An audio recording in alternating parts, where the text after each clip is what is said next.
You sir. ఇంతమంది ప్రాణాలని, railway ఆస్తుల్ని కాపాడారు. Thank you very much. It's okay. వారిలో గాయపడ్డ మీ తెగింపు సాహసం ఎక్కడికి పోలేదు సార్. Really ever great. అయ్యా, ఆ దేవుడు మిమ్మల్ని చల్లగా కాపాడాలి. 10 కాలాల పాటు మీరు పచ్చగా ఉండాలి బాబు.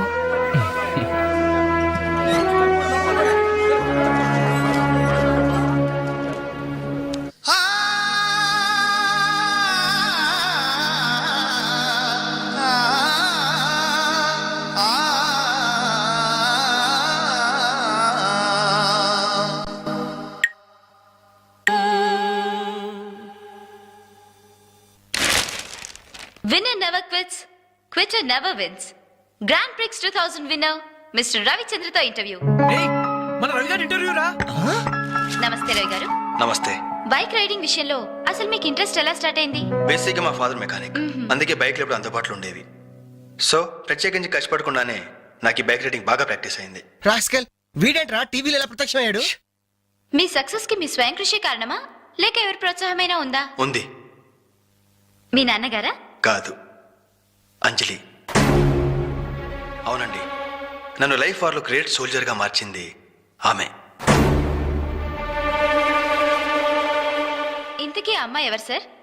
నిన్నటి వరకు ఫ్రెండ్, నేడు లవర్, రేపు నా కాబోయే భార్య.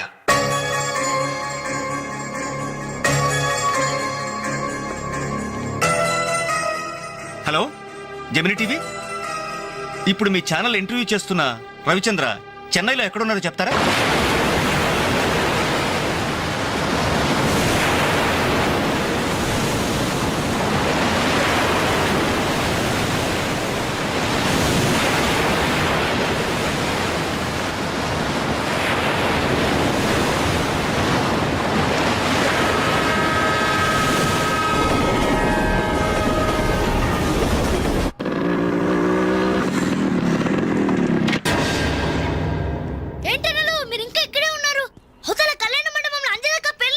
పెళ్ళా?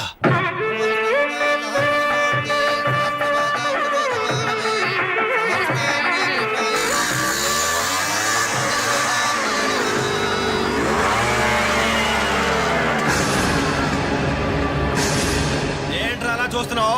పిలవరా నీ కూతుర్ని. అంజలి, అంజలి ఎక్కడ ఉన్నావు? మర్యాదగా బయటికి రా. నిన్నే. రవి ఏంటో ఎల్రై. నానా నీకేం తెలియదు, నువ్వు ఊరుకో. అంజలి రావే బయటికి. మర్యాదగా నువ్వు వస్తావా? మేమే వచ్చి నిన్ను ఈడ్చుకురావాలా? ఏయ్ అంజలి రావే.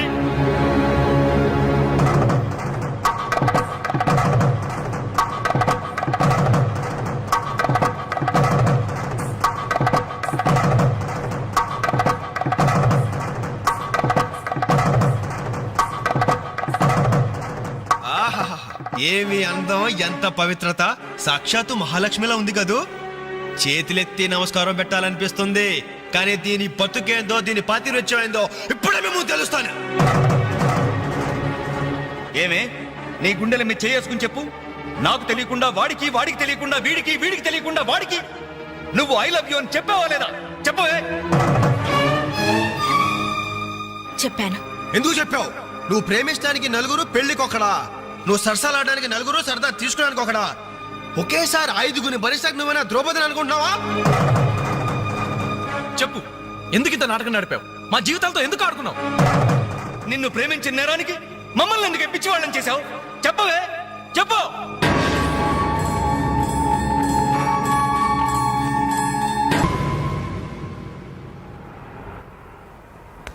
Good morning sir. నా పేరు రఘు. నా బయోడేటా వద్దు వద్దు, వేస్ట్, చెప్పొద్దు. ఇదిగో నీలాంటి నిరుద్యోగుల కన్నీటి కథలు విని విని నా బుర్ర హీటెక్కిపోయిందయ్యా. ఒక్క హైదరాబాద్ నగరంలోనే రోజుకి 5,000 మంది గ్రాడ్యుయేట్లు ఎంప్లాయ్మెంట్ ఆఫీసుల్లో పేర్లు రిజిస్టర్ చేయించుకుంటున్నారు. టోటల్గా 5 ఉద్యోగాలు లేవు సార్. అందుకే నేను ఒక ఐడియా చెప్తా విను. ఇదిగో నీలాంటి వాళ్ళ కోసమే గవర్నమెంట్ సెల్ఫ్ ఎంప్లాయ్మెంట్ స్కీమ్ పెట్టిందయ్యా. నువ్వు ఇట్లా అప్లికేషన్ పెట్టావంటే అట్లా లోన్ శాంక్షన్ అయిపోతుంది. ఎంబడే కనుక బిజినెస్ స్టార్ట్ చేసావంటే 5 ఏళ్ళు తిరిగేసరికి ఓ చిన్న సైజు స్టార్ట్ బుల్ సైజు బిల్ గేట్స్ అయిపోతావయ్యా. ఏమంటా? చాలా బాగుంది సార్. కదా, మంచి తాటు, మంచి స్కీము. Thank you sir. మీకు సొంత ఇల్లు ఉందా సార్? పోయిన సంవత్సరం కట్టించా జూబిలీస్ లో.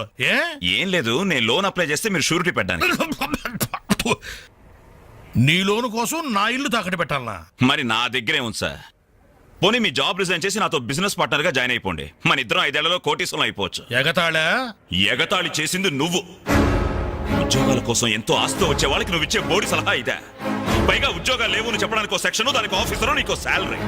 మిస్టర్, ఎక్కువగా మాట్లాడుతున్నావు. ఎస్, ఎక్కువగా చదివాను, అందుకే ఎక్కువగా మాట్లాడుతున్నాను.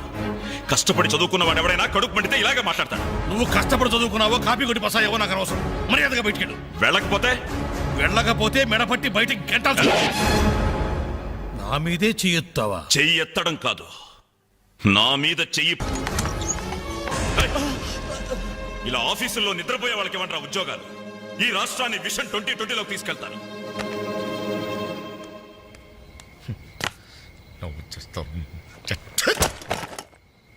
నా కర్మ ఇవన్నీ చూడాలి. ఎందుకు ప్రత్యేకను?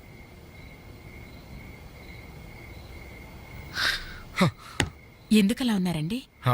నా ఉద్యోగానికి రాజీనామా ఇవ్వాలనుకుంటున్నాను. ఏమైంది నాన్న? నేను ట్రైన్ డ్రైవర్నో హంతకుడినో అర్థం కావట్లేదమ్మా. ఎవరో ఇద్దరు ప్రేమికులు, వాళ్ళ ప్రేమ ఎందుకు విఫలమయ్యిందో చివరికి నా ట్రైన్ కింద పడి ఆత్మహత్య చేసుకున్నారు. కర్మ. చిన్న పిల్లలు, లేత శరీరాలు నుచ్చైపోయారు. తల ఎక్కడుందో ముంట ఎవరిదో తెలియకుండా మాంసం ముద్దలైపోయారు. ఛీ! బ్రతకడానికి లేని ధైర్యం చావడానికి ఎలా వస్తుంది? వాళ్ళకే ఒక్క క్షణం కళ్ళు మూసుకొని హ్యాపీగా చావడానికి సిద్ధపడ్డారు. కానీ వాళ్ళ మీద ప్రేమ పెంచుకొని ఆశతో బ్రతుకుతున్నారే కన్నవాళ్ళు, వాళ్ళ గురించి ఒక్క క్షణం ఆలోచించరే. ఛీ! అవును, ఇంతకీ మన పుత్రరత్న ఎక్కడ? అదేదో ఇంటర్వ్యూ ఉందని. అబద్ధం చెప్పొద్దు. వాడు ఈ టైంలో ఎక్కడుంటాడో నాకు తెలుసు. ఆ ముండి గోడ మీద ఆ చెత్త గ్యాంగ్ తో పువ్వు అని దమ్ము కొడుతూ బావర్చి కబుర్లు చెప్తూ ఉంటాడు. రేయ్, ఇంటర్వ్యూకి వెళ్ళావు కదరా, ఏమైంది? ఏమవుతుంది? Same old story. అయితే ఈ రోజు కూడా ఎవరైనా కొట్టొచ్చావా? చదువుకున్న నేరానికి నన్ను నేనే చెప్పుతో కొట్టుకుని వచ్చేసాను.